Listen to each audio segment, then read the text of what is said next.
You're listening to Theater in College Hoops. I am Subi. Alongside me, not Taylor, but a special guest. We had to bring him on. Cannot wait to introduce the Crier here as he makes his return. Crier, what's going on, man? How are you? Subi, it's great to be back. The fact that I'm back means that we are close, right? We are very, very close to another college hoop season.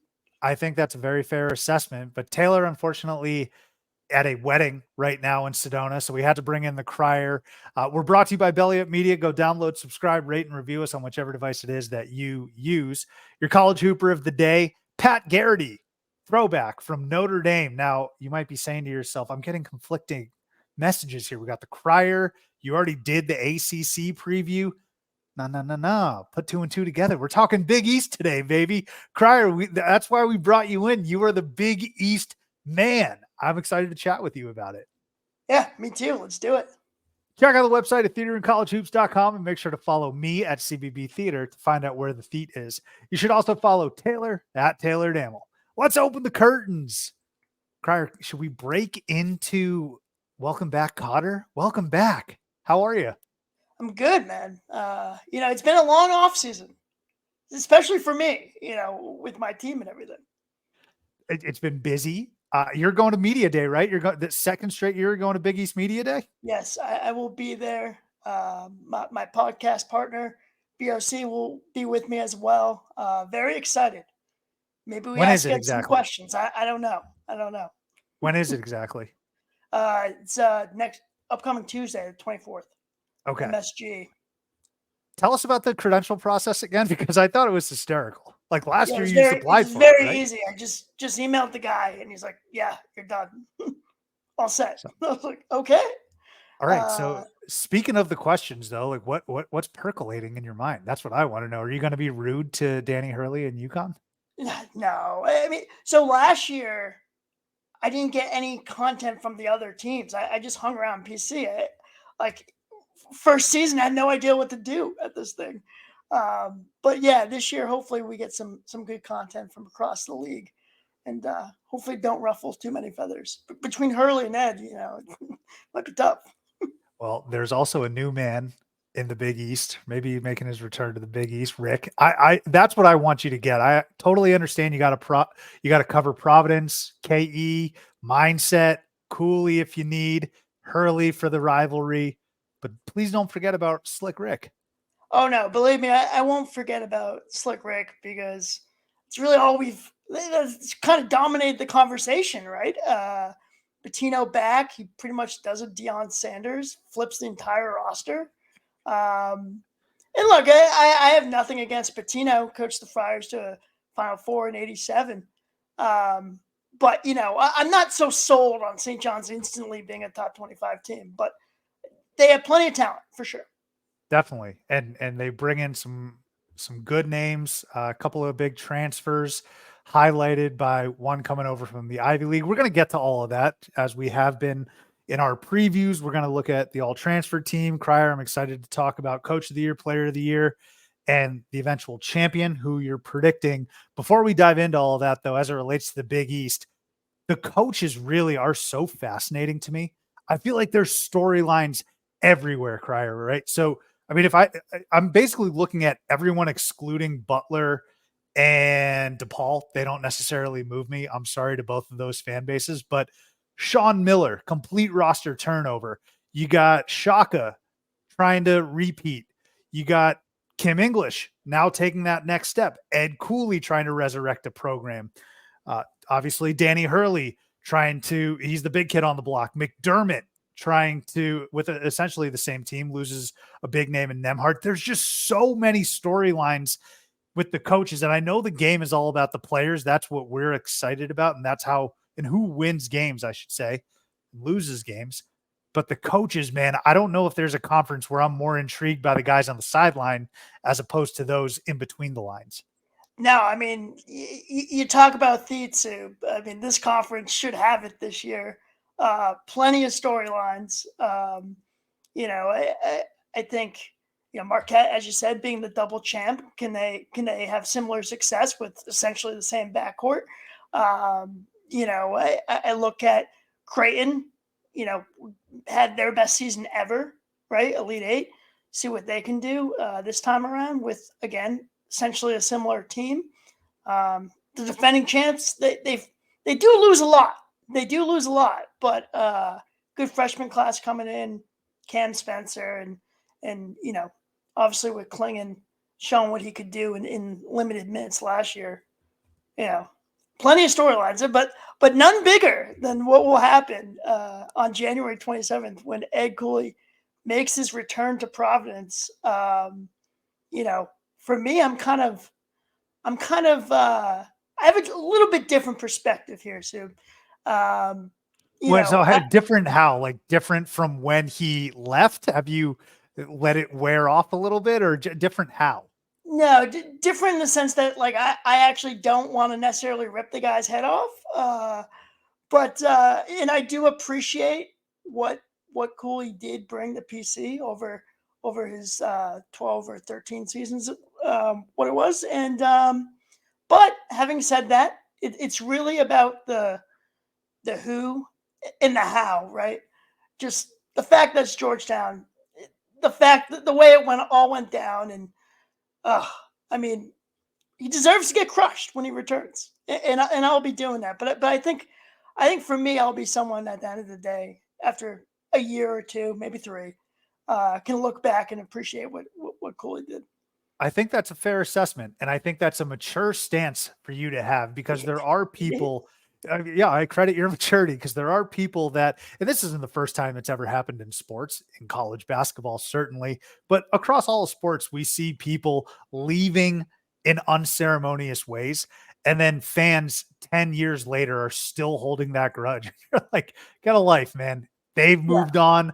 Majority of the folks have moved on. But I also think it's totally fair to say, hey, Ed Cooley, it's coming to you, man, that day, right? It's the same thing with Chris Beard when he made his return to Lubbock.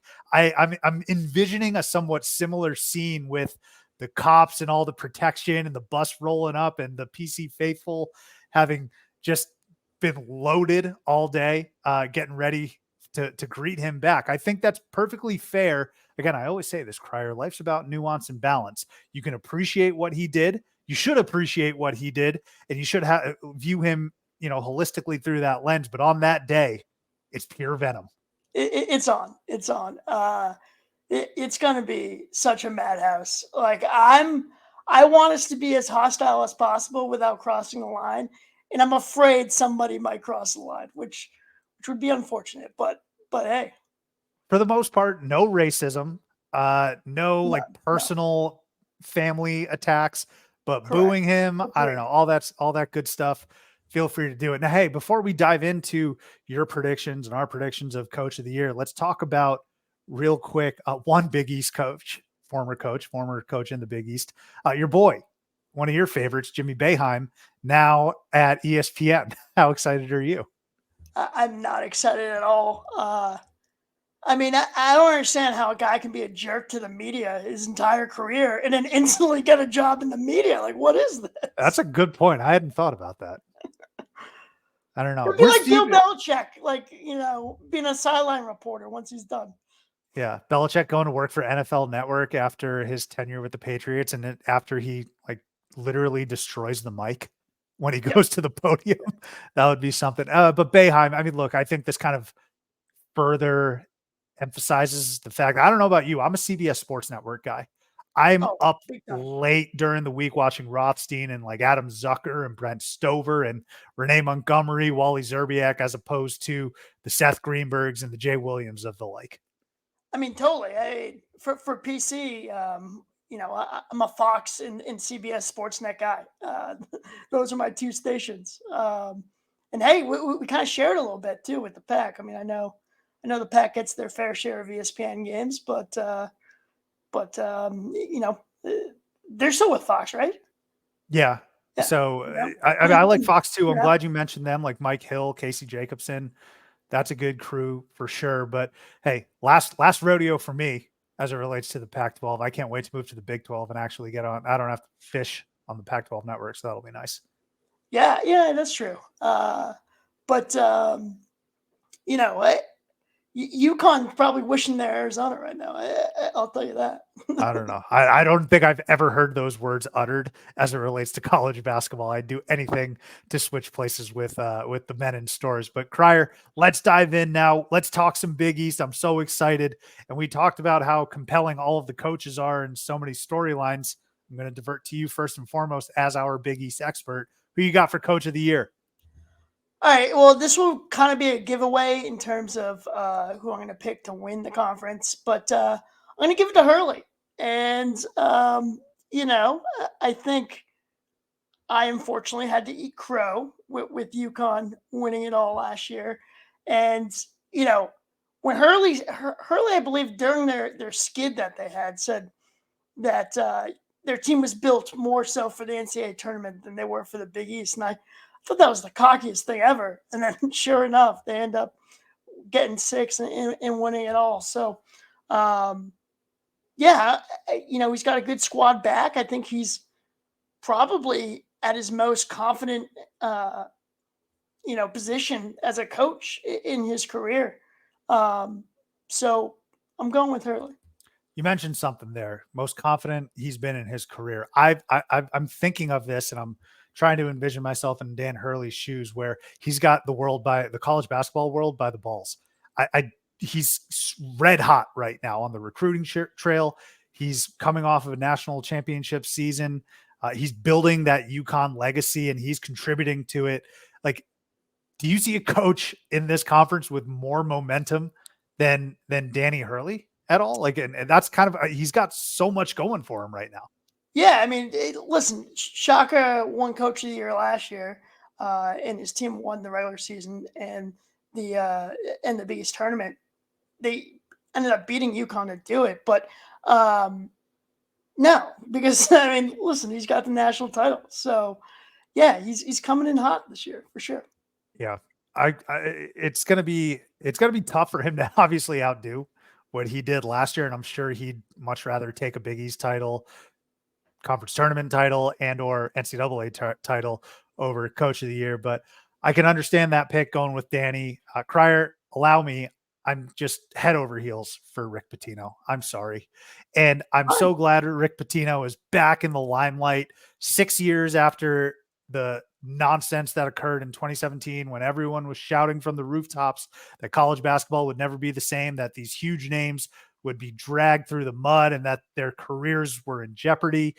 Not the case. Rick Pitino back after a couple of years at Iona, successful years at Iona, and now he is in the Big East at St. John's. This is honestly majority. It's a narrative pick, Crier. I'm not going to sugarcoat it, but they can be a tournament team. You mentioned prior to us recording that you're not sold on them being a fringe top 25 team. Neither am I. But as it relates to them being a top 68 team in the country, I think they can be. I think they're somewhere in the 50 or 60 range this year, and I'm never going to put it past Rick Pitino to create some magic. He's an immediate impact guy. When I look at transfers during our preview, when I look at coaching hires, I look for immediate impact guys, and Rick Pitino is a veteran, arguably a top 3 or 4 coach in the entire country. So at the very least, and I said this in the offseason when they were bringing in guys like Jordan Dingle, I said they got a stew going. Like, at the very least, the excitement and the juice is back in Queens. Whether or not that results in a ton of wins, I don't know. I'm going to err on the side of them being a tournament team, but at the very least, he's built so much excitement around the program that we haven't seen since like the very early days of Chris Mullin. And Chris Mullin had the fact that he was a alum and a player, right? Rick Pitino has done that. The thing I will say about St. John's is a lot of times people look at programs and and experiments, I guess, and they say this is either going to be a fantastic supernova experience or a complete disaster. I think it could very well be a complete disaster, but the ceiling for this team, I think, is like average. If they're average, that's a huge win, and I think that'll be enough to get the Coach of the Year for Pitino. And then the personnel, I mentioned Jordan Dingle. Let's not forget about Joel Soriano coming back, who's such a great player. Naheem Aline coming over, left Danny Hurley at UConn, comes to the Johnnies with championship pedigree. So I have to say a lot of this is narrative based and who I'm rooting for. I want Rick Pitino to be acknowledged as the coach of the year in his first season, but there are a few other contributing factors. Yeah, I mean, listen, he definitely added some really good talent. What I find kind of interesting though, that's going on talked about, which you slightly mentioned, was the fact that this is really the first time he's back in major college basketball in 6 years. And, you know, I think the Iona job is a different job, right? You know, it's easy for a guy like him to kind of step into the Metro Athletic Conference or excuse me, is it Mid Atlantic? No, it's Metro. I got it. Metro Athletic, Uh, yeah. and have Iona be a really good team. I think it's something entirely different to do it in the Big East. But obviously, he's a Hall of Fame coach, and yeah, I totally agree. If St. John's is a tournament team this year, then by all means, give Coach of the Year to Pitino, especially because you're doing it with an entirely new roster. Exactly. And some could say that's his doing. He's the one that kind of shooed the likes of Posh Alexander out the door. Dylan Adewusu, he's gone as well. But to your point, Crier, and I agree. I agree to an extent. I say this about transfers coming in from mid majors to power conferences. I look at a guy like Dalton Connect. I expect him to be really good at Tennessee, but there is that small reservation of, dude, you're going from Northern Colorado to the SEC and Thompson Bowling Arena. It's a different beast. That being said, with Pitino, he's done it at the SEC level. He's done it in the ACC, right? He's done it at the mid-major level, and he's a Hall of Fame legendary coach. So I'm not terribly worried about that. Yeah, fair. Crier, on to Big East Player of the Year. Who is the best player in this conference? I'm going with a hometown pick here. Now, first off, you do have your reigning Big East Player of the Year returning in Tyler Kolek. There are 3 guys that were on the Big East first team that are returning this season. That would be Kolek, who won the award, like I said, Kalkbrenner at Creighton, and then the other would be Bryce Hopkins. And so I'm going with hometown pick. I think Hopkins is going to have a great year. He trimmed down a little bit, which kind of worried me in terms of we still be that physical presence on drives and in the paint. But I caught some of them outbound scrimmage. I'm not worried. He had 15 points in that one. He's going to be a little more perimeter oriented this year too. I think he takes it. And then, you look at another guy like Klingon, who a lot of people think will win the award. I'm not sold necessarily on him definitely going to be the shoe-in all-conference performer. The minutes were light, and let's see what he does with a full, a starter's minutes this year. But I mean, there's certainly a good chance he can be there. I'm not going to dispute it, but I'm not entirely sold. That's what I'll say. But I'm going Hopkins. I like that pick, and there's no shame in you going with the hometown kid, your guy. Bryce Hopkins is a tremendous player. Was last year, could that be considered his quote unquote coming out party? Because obviously Kentucky fans knew him when he was there and he showed flashes, and then he came over to Providence. This is his second year at PC, right? Or is it right? Okay. So I would say, last year was his breakout season when everyone was like, holy smokes. And especially while Kentucky was struggling. Yeah. I mean, so Hopkins had a 2020 game against Marquette. He had a huge game against UConn. And if you think about it, Hopkins was kind of in line to win the award last year. And then PC kind of fell off at the end. I wonder why. Yeah. Very mature chirp, Crier. See, that is refined, mature chirping right there. Not just saying screw Ed Cooley like a drunk idiot. Like that is a nice subtle jab. Hey man, like when you host Seton Hall at the end of the season last year and drop an absolute dud, and it just so happens that you put your house on the market the same day. I have questions, and you want to talk about mature. The players, they kind of swept that under the rug and said, no, this wasn't a distraction. This was on all of us, our fade down the stretch here. But I mean, come on, that's a odd coincidence if you ask me. I think that's fair. Crier, I want to get back to Bryce Hopkins, though, for a second. What have you heard? I mean, you're as plugged in as anyone I know. What have you heard about his offseason with Kim English and them meshing together? Because obviously he came as an Ed Cooley recruit, you could say, right? Ed Cooley recruited him from Kentucky, and now this is going to be his third coach in his collegiate career. And he was rumored to transfer. I don't think people would have been upset at him for doing that, but he says, no, I'm coming back to Providence. What have you heard? What have you seen? What's your feel for him and Kim English's relationship? And then you mentioned a little bit about how we should expect Hopkins to play a little bit more from the perimeter. Yeah, I mean, so Kim English really, with a lot of guys, had to come in and do some instant re-recruiting with the portal the way it is. I mean, Carter and Hopkins, they would have been second-time transfers. So, and this was before they thought they could maybe get a waiver, and then those kind of got shut down. So, but I think English really sold them on, his style of play being more modern to the NBA game. And, Kim's a guy that was, as a player, not really seen as this big time NBA prospect when he started at Missouri and worked his way to end up being drafted. So, and I think that stuff plays a long way with these guys. So, I think there was definitely some re-recruiting going on, and Kim's I met Kim once already. He's a very personal guy. Really, what was that interaction like?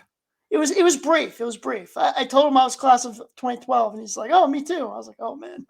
Yeah, that makes us feel like garbage, huh? I'm no spring chicken here, but man, you are young to be coaching Big East hoops. we got DeJuan Wagner's son coming in to college basketball. So yeah, we'll bring back your oldest fuck Page's here on kid too, right? college hoops. Who?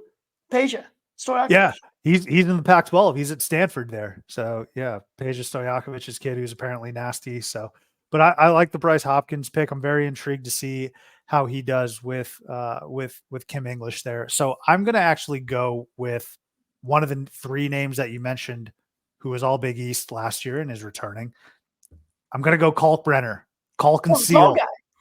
Yes, I'm going to go Ryan Kalkbrenner. I've given him my fair share of grief in the past, but I think all of those trials and tribulations for Ryan Kalkbrenner have led him to this point where he is going to be the best player on arguably the best team in the conference. He's a seasoned veteran leader. He's been through it all essentially at Creighton. He's been part of this quote unquote golden era of Creighton. And you mentioned it, and you're absolutely right. Last year was their best season ever. I think the year prior to that, when they beat, who was it, Miami? Right? No, SDSU, excuse me. So they lost to SDSU last year, but they beat them the year prior. He was lost for that game as a result of an injury. He's been through so much. I just hope he does stay healthy. And you could make the same argument for Donovan Clingan. Hopefully he stays healthy as well. But if Kalkbrenner's healthy, he's going to be your Big East Player of the Year. I also think he's one of the best players in the country. I think in many lists, he's a top 5 at the worst, top 10 guy in the entire country. He's already got a DPOY under his belt in the Big East. So let's add to I would fight that. But he's got it, right? I mean, are you gonna fight that he's one of the most impactful defenders? Maybe not the best.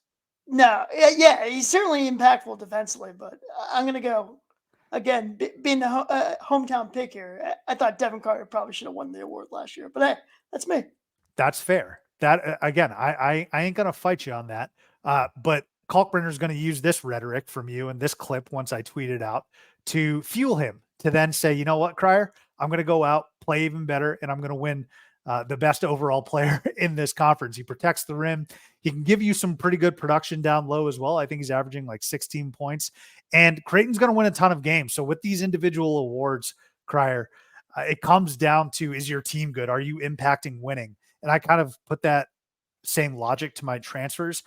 I think he's going to be a direct correlation with the amount of wins that they get. Now, he's obviously got a ton of help. He's got Trey Alexander. He's got Sharman. Shireman, thank you, Baylor. He's lost Kaluma, lost Nemhard, but I think he's going to more than pick up the slack. He's got a great head coach. The surroundings are perfect, absolutely ripe for a guy like Ryan Kalkbrenner, who I'm going to bank on his experience. I'm going to bank on his production. I'm going to bank on his teammates helping him out. And I'm going to bank on his coach helping him out to put him in perfect positions. And he's got that hunger, along with the other guys on the roster, having been seconds away, Crier, from a Final Four appearance. I'm sure the fine folks of Omaha are saying that was a garbage whistle that they got at the end of the game, the SDSU game. They're seconds away from a Final Four. All of this is a perfect storm and are perfect ingredients for Ryan Kalkbrenner to win Big East Player of the Year. All right. I think you got a sound argument there. How many, I don't know how Big East scheduling works. How many times do you play Creighton? Twice. We got round robin still. One of like the only conferences that still do it. Everyone plays each other twice. Hopkins and Kalkbrenner. I don't know if they'll be matched up with each other though. No. Will they? No. Yeah. Well, you think Caravan's going to be matched up with Hopkins again this year? You know, it's funny. After the first game, you know, we had obviously Hopkins went to work against Caravan, and the pod before the next game at UConn, I was like, you know, I think Danny's just crazy enough to just do this again. And sure enough, he did, and it kind of worked. So I remember that. Yeah. But yeah, it should be a really good year. All right, let's move on now to Big East champ. Who you got? All right. Well, so you had said, you know, these awards correlate to winning. So my coach of the year pick is Danny Hurley. The main reason I did that is because I'm picking UConn to win the conference this year. But don't worry, before you like think I've gone soft on you, there is reasoning behind this, and it's that UConn's only won the Big East and the national championship once, and that was their first title of the 5. They usually don't win natties when they have successful Big East campaigns. So I'm going UConn to take the league. Dude, when they win natties, they're like 8 seeds. Yeah, exactly. They have no business doing it. Go ahead. Sorry. Yeah, but you know, I think the talent's there. To me, though, you know, I kind of think this league 1 through 7 can win it. And a lot of people may call me crazy there. A lot of people kind of have Creighton, Marquette, in UConn as a tier of their own. But I honestly think, you know, with the talent and just the way this league's been, it wouldn't. I mean, Marquette was picked to finish what, 6th or 7th? I think 9th last year, and they won it all. So, you know, I'm picking UConn, but I firmly believe in, even with the Xavier injuries, I trust Sean Miller. He's brought in some good transfers. He's going overseas and getting guys again, like he did in his Arizona days. I definitely think the top 7 in this league, it wouldn't shock me if they won it. I think you can make a good case for them, right? Obviously, UConn, you mentioned Creighton, Marquette. That's the top 3.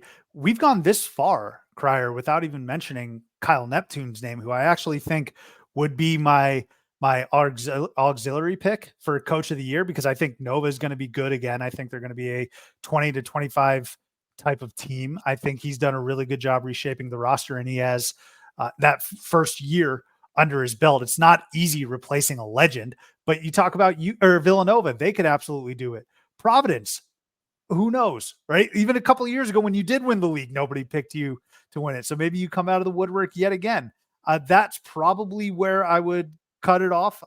Maybe Xavier, maybe St. John's. And again, another year 2 guy, Shaheen Holloway. We haven't mentioned him, but I do think that there are the cream of the crop, which is the top 3. And then after that, there's going to be a lot of jostling for position. And we saw it last year, Crier. Every team is going to go through lulls. Every team is going to probably have a bad week and a half.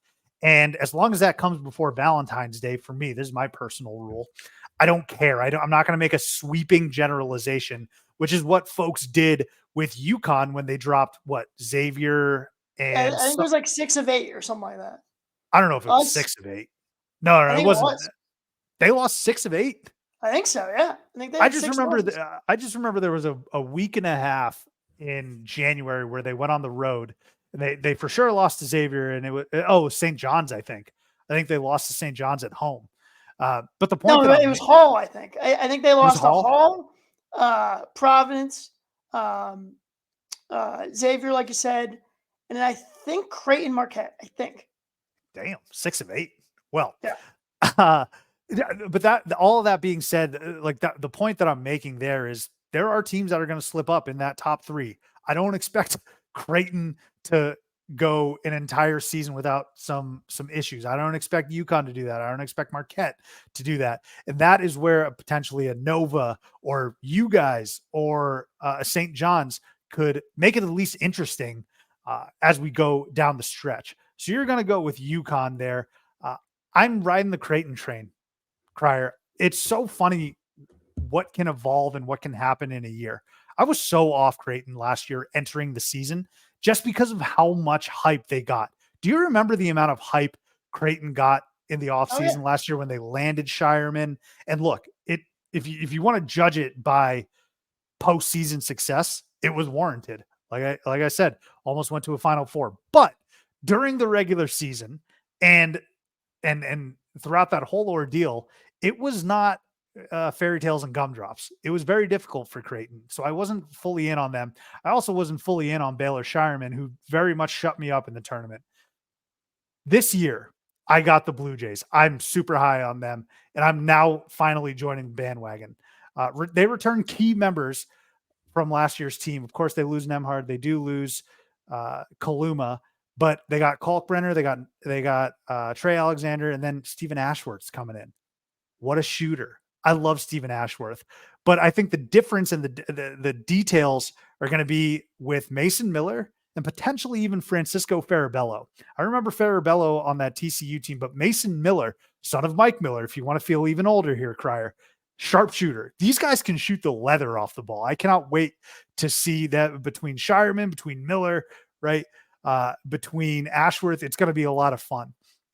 Is there another? I mean, Go listen, I think Creighton certainly has got the pieces. They got the experience. They got the, maybe a little chip on their shoulder too with Kaluma and Nemhart leaving a really good situation.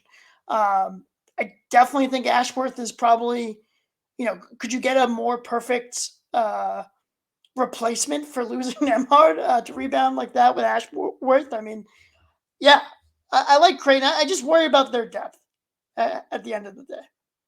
Yeah, I'm kind of stretching Farabello. I'm not going to lie. You are. Like, I know I'm stretching Farabello just a little bit, and that's kind of pie in the sky. But here's a little topic I was mulling over, Crier, as I was looking at Creighton. The question is, is there another gear for Baylor Shireman and Ryan Kalkbrenner? Ryan Kalkbrenner is probably one of the best players in Creighton's history. Like you look at college basketball players, you got to do what Ryan Kalkbrenner has done. You might laugh at that, but seriously, I don't know if there's been many better players than Kalkbrenner. Obviously, Korver's number one. But is there another gear for Baylor and Kalkbrenner? Because if there isn't, then we saw what happened last year, which is almost Final Four. But if there is, sky is the limit. Do you think that they can somehow elevate their game even more? Because Crier, I think the worst is that we get the same performances last year. I don't think we're going to be decreasing in that. Yeah. Not so much Kalkbrenner, but I will say Shireman, yes. Because Shireman was coming over from South Dakota State the year prior, his first full year in the Big East. He ended up having a fine season. But yeah, I mean, me personally, I think Shireman can reach another gear. Kalkbrenner, I feel like we know what we have with him. I think the last point I want to make, though, that would be contrary to my argument, Crier, is it might be difficult mentally for for Creighton to ante up and win the Big East. Like, I understand coach speak, player speak. They're going to say that's their goal. I don't necessarily buy into that a whole lot, especially after the best season ever. Their goal is making the Final Four. They've reached that level.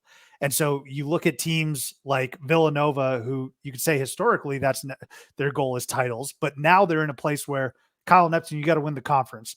You're still in a place, I would say, where you want to win the conference. I think the same thing with the Johnnies, Seton Hall, Xavier. I don't know if that juicer that it'll be revving their engine, Creighton, that is, to win the Big East. And I kind of think that also with UConn, Crier. Like, I'm still a little skeptical about Klingen's health. I hope he's all right. And then losing Andre and Hawkins, Jordan Hawkins from last year, I don't know. So I think on paper these are safe bets for us. But like you said, I wouldn't be surprised if there's a race from like the third, fourth, fifth teams. Yeah, I see, a top 7 in this league, which is an appropriate number if you're going back to your Big East history with realignment here. I think it's 7 teams and the other 4. Now I do think of one of those 4 could shock because I feel like that happens every year in this conference. So looking at like a Seton Hall maybe, not too much momentum around that program right now, but Holloway seems pretty confident. And they got Richmond and Dawes. It's a pretty good backcourt. Butler, who knows? I mean, bad year for that. Yeah, bad year for Thad Matta last year. And I think Georgetown will be in a rebuild. And then you have DePaul, who, listen, DePaul might finish last in the Big East, but they're going to get off to a hot start in the non-conference. Is that right? Hey, man, just look at their non-conferences. I don't even know what their non-con is. I don't really either, but it doesn't matter. There was that one year they went on the road to Iowa and Minnesota and beat the bag out of both of them, and both had pretty good teams. Yeah. The Gavin Minnesota's not a good team. They're terrible. Well, not when they beat them. This is 2019, 2020. Oh, okay. All right. Or 18, 19 or something like that. But pre-Ben Johnson. And then last year they beat a bad Minnesota team. Okay. So the Gavitt Games, the Big Ten Big East Challenge, there was rumors they were going to re-up that, and now they're saying that like they're at an impasse and may not do it. I think that's because they're afraid of DePaul, man. They dominate in the Gavitt Games. DePaul. Look, some people they hang their hat on regular season championships, conference championships, Final Fours, NCAA championships, Gavitt Game champions. No one wants to see DePaul in the Gavitt Games. No, I'm telling you right now. So good. All right, so you got UConn, I got Creighton. How does it shake out for you, by the way, Crier? I know you mentioned some of these teams, but if you were to rank the teams out after UConn, what does that look like for you? Yeah, I don't have a full set yet, but I feel like UConn, something of UConn, Marquette, Creighton, Nova, and honestly, Nova could be 2 or 3. I really like some of the moves they did this offseason. But I think Providence falls in the 5 spot. And then Johnny, Xavier, Hall, Butler, DePaul, Georgetown. It's a good list. Picks. It's a good list. Yeah. Crier, let's now pivot to some fresh faces, some new faces joining your conference. Where are the guest manners? Who you got for your all-transfer team? Who are the top 5 most impactful? All right, so I'll admit the Big East this year, plenty of transfers to choose from. But I don't know if it's as big of a transfer year as it was maybe last year or the year before. But here's who I got. I got Ashworth, like we mentioned earlier. I think he's a really good fit for Creighton. And just a really good rebound from losing Nemhard. I'm going Jordan Dingle. That guy's a bucket. I think he will actually do fine in terms of guys that are stepping up weight classes here. I'm going Jaden Epps, the Illinois transfer to Georgetown. Jaden Epps, kind of like Bryce Hopkins, was apple of Cooley's eye out of high school, couldn't land him, and now gets him in the portal.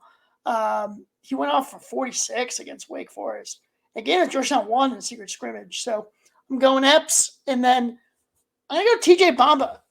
Nova had a few good pieces, Tyler Burton, Lance Ware.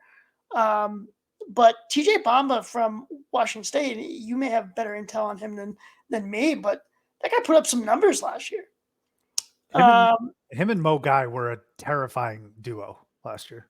Yeah, and I think he's a great fit he just reminds me of like that Nova type guard wing, like Mikal Bridges type, and then I'm going Josh Oduro. And, I don't know if you want to sleep on him, fine. But this guy's getting no love as a transfer.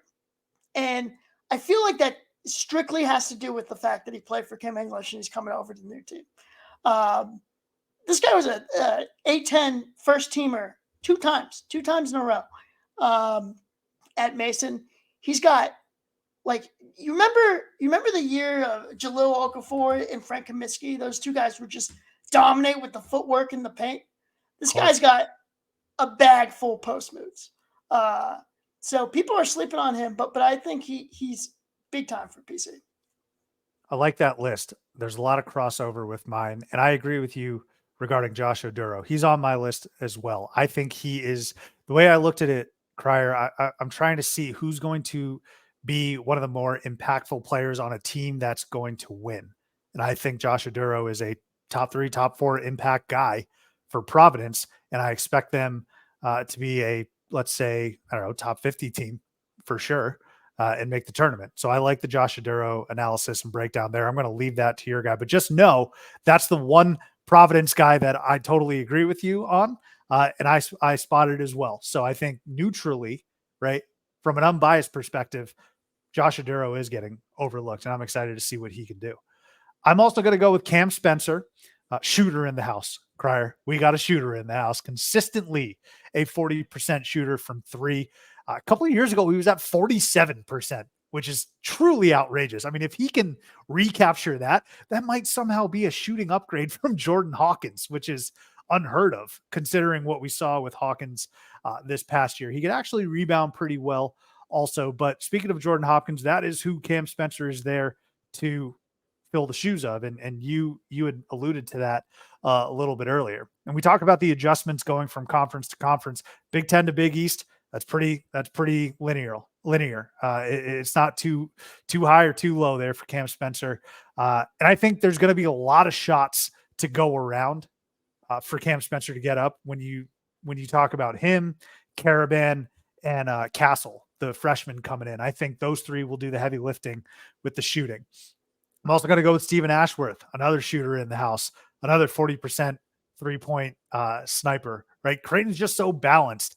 I'm picturing this pick and roll with him and Kalkbrenner, and then Ashworth is going to be open for a 3 or a shot, or Trey Alexander driving, kicking to Stephen Ashworth. Like, he's going to be a major contributor, and I can't wait to see what he can do from a shooting perspective. Another solid rebounder. I think he's going to make an immediate impact in McDermott's system, and I see him fitting in seamlessly. If you look at a seamless transfer without any sort of ups and downs, I don't expect anything there from Ashworth. Dingle, you took the words right out of my mouth. Pure bucket, averaging 23. I don't think there's going to be any issue with him coming over from the Ivy League like you mentioned. Him and Soriano are going to be a really nice 1-2 punch. Now, again, I talk about impact. I still think Joel Soriano is St. John's best player, but I expect Dingle to contribute at a high level. Can he be the number 1 guy? He was the number 1 guy at Penn, but again,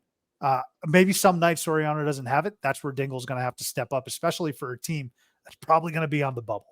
Yeah, if I can just chime in 1 second. Please. With the back to the Johnnies here. You talk about that duo, though. They had a team of Posh, Champagny, and Soriano and couldn't get it done. I just want to throw it out there. It's not a bad point. You know who was also on the sidelines, though? I think that makes a bit of a difference, too. Yes, M.A., who I thought was a good hire by them at the time. Oof. He won Big East Coach of the Year one time. So you're right. But look, you're right. We obviously have to see what's going to happen. So I'm glad you mentioned TJ Bamba. It was a real tough decision for me, though, as it related to him versus Hakeem Hart. And I actually I gave the hat tip to Hakeem Hart for this one. I think he's flying under the radar like your boy Oduro. Him and Oduro are locking arms, flying under the radar. Solid contributor at a good Maryland team last year with 11-4. He's undersized like his front court mate, Eric Dixon. And I feel like Nova hasn't had a big man since Daniel Ashefu. Maybe I'm going crazy. But like him and Eric Dixon are 6'8", but he's tough as hell and a player that can provide consistent scoring. I do think everyone's enamored with Bamba, and rightfully so. But I am looking for Hakeem Hart to be a big difference maker there in Philly. So I'm going to go, again, as a recap, Cam Spencer, Stephen Ashworth, Jordan Dingle, Hakeem Hart, and Josh Aduro. I like it. I think the Xavier guys will put up numbers too. Yeah, I mean, I think end of the day, you look at some of the guys that have come in here, and it's going to make for. You talk about the coaches, in the infusion of the coaches, the guys that they've got to transfer to the Big East over the past few years. I think that's another piece to why this conference is really rising on a national level here. I agree. There's some strong names. And as I've been combing through the transfers over the conferences, I think the SEC has the best and deepest transfers. That like the SEC transfers are pretty crazy. The Big 12, there's like 4 outstanding names. You talk about Tyler Perry, talk about Hunter Dickinson, Max Asmus, but it's very polarized. I would say the top 4 or 5 transfers are so damn good. And then there's a heavy fall off. The Big East, somewhere in between that, right? Like I think there are some solid names. So I'm excited to see what these guys can do. Crier, are you ready for some trivia? Yes. Let's put your Big East knowledge to the test. Let's have a little fun here with some Big East trivia. All right, let's kick it off with this. Which 6 schools have been a part of the Big East since its inception in 1979? All right. So I'm going to start with Providence as their athletic director, Dave Gavitt, the founder of the Big East, PC original member. Got St. John's. Right? You got the Johnnies. The Johnnies. You're 2 for 2. You got Seton Hall. You're 3 for 3. You got Villanova. Incorrect. Really?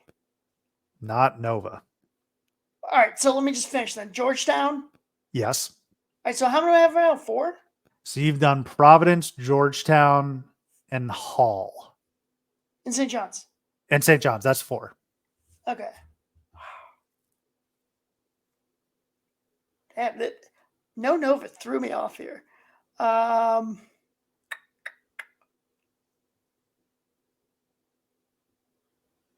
am I missing? So you're missing, well, let me give you a hint. You're missing a team that is no longer with the conference, but they're still relevant in college basketball. Wait, see, this question confused me because it says been a part of the Big East since its inception. So who are you thinking? Well, if you're that they still need to be part of the Big East? Yeah. I can see how the phrasing is bad. Sorry.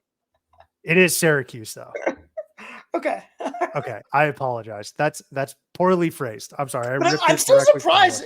And I think you might be right, but I'm still surprised that Nova wasn't the original. That's wild. So to be fair, Crier, I ripped this from a website and I didn't really fact check, but I'm pretty sure this is correct. The phrasing poor, but okay. So you got Georgetown, PC, St. John's, Seton Hall, and Cuse. Who's the last one?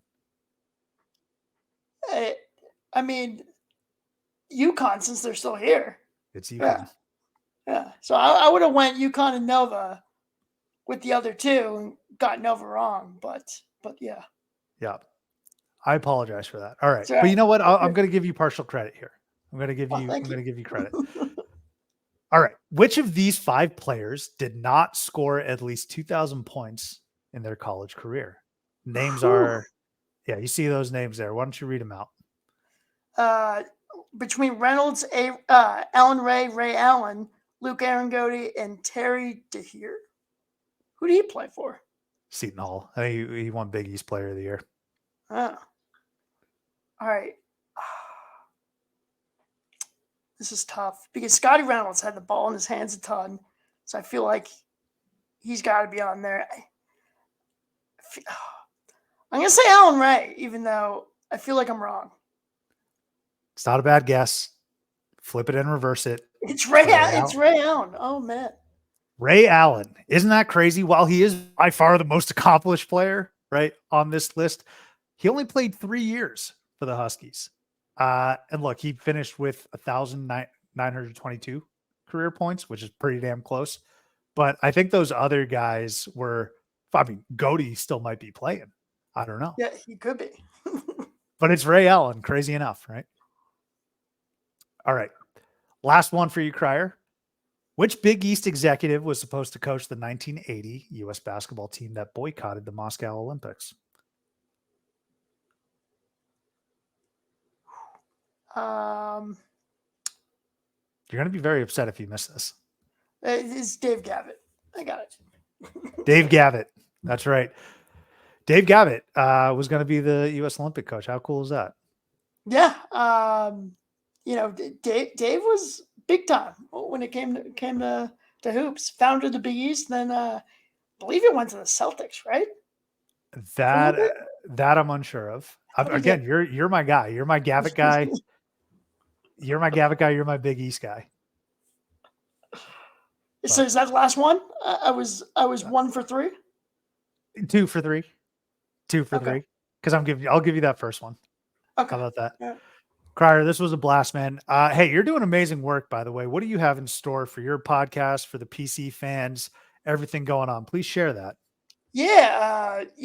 If you're interested, follow me on Twitter at Providence Crier. We got the blog, theprovidencecrier.com. It's a lot of kind of game recaps, recruiting stuff, and all that. And we got a podcast as well out there. Not like you just pounding out episodes of the summer. I always tip my cap to you because that's good stuff, because the college basketball off season's long and kind of uneventful, although that's changed. But yeah, the pod should be good. Should be getting some reoccurring guests here. Maybe get Fanta on again soon. Although Corley's upset with Fanta, so yeah. Why? How are you gonna have beef with Fanta? The whole Cooley thing. They think everyone thinks Fanta carries Cooley's water. I don't blame him, honestly. Like, let me tell you why. Because I've gone this entire episode without discussing the Jared Grosso situation, and that's because he was kind enough to jump onto the program. Exactly, and no, I don't blame him either. You got to do what you got to do. That's right. Hey, Crier, this was a blast. Let's go watch some playoff baseball. Let's go watch the Thursday night game. Diamondbacks just walked it off, Crier, actually. Really? It is, yeah. We are at 2-1. Series Ketel Marte. Walk off for the Snakes, baby. I wish I was back in Scottsdale, Crier. That's awesome. See, I want a Rangers D-backs World Series, because it would be like, you got the Rangers with Creed and then the D-backs, the Snakes. It's like, you can't make that stuff up. See, the way your mind works is so ridiculous. I got to tell you, but I'm good with 3 of the 4. I don't hate the Phillies, I suppose, but they're probably my least favorite group of characters. At the end of the day, I know Bryce Harper and Nick Castellanos are amazing. I know their roster is really good. JT Real Muto, they just look like, I just don't like them. I don't like they're amazing, but they're kind of dickheads. Yeah, I mean, I think they're likable. The thing with me, though, is like, as a New Englander, Sub, we can't have Philly winning any more of these championships here. Well, so what do they? Yeah, I mean, what do they got though? Recently, the Eagles, right? So Eagles. So I saw someone make a comp that Philadelphia sports is the new Boston. I was like, hang on. Now they're certainly competing for titles, but outside of the Eagles, what do they really have? Yeah, they got Joel Embiid going out in the playoffs every year. I can't wait to face the Sixers again in round 2. That's going to be great.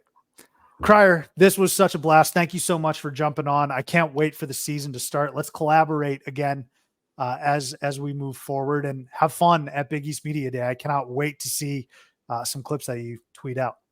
Yeah, thanks, Sub.